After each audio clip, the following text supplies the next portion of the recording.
The majority of black people living in Colombia before 1865 were enslaved.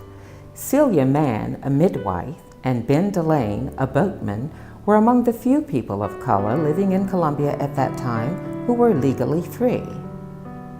In 1840, there were 149 free people of color listed as living in Colombia.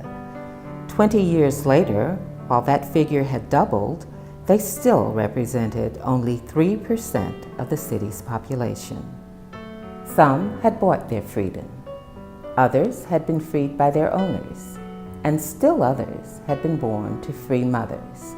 Most free people of color were women of mixed race.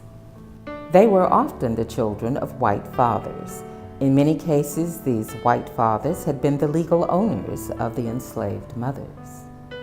In Colombia, Celia and Ben joined a community that was similar yet different from the free black community they would have known in their hometown of Charleston.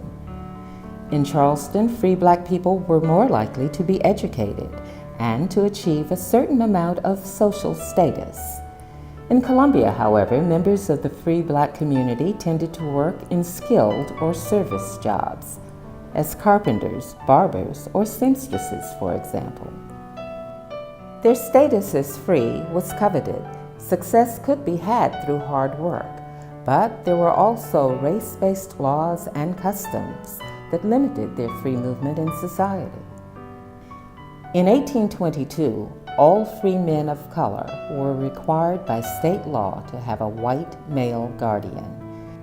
Ben Delane would have had such a guardian, although we can only guess who that person may have been, since legal documents were destroyed during the burning of Colombia in February of 1865.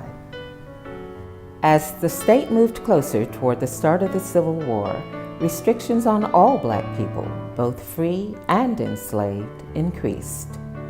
By 1851, city ordinances restricted how they could assemble and prohibited them from owning or working in stores and from reselling goods for profit.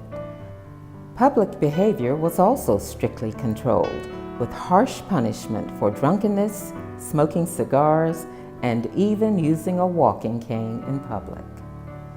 Even after the war, when black people were promised freedom and citizenship during Reconstruction, they continued to face obstacles.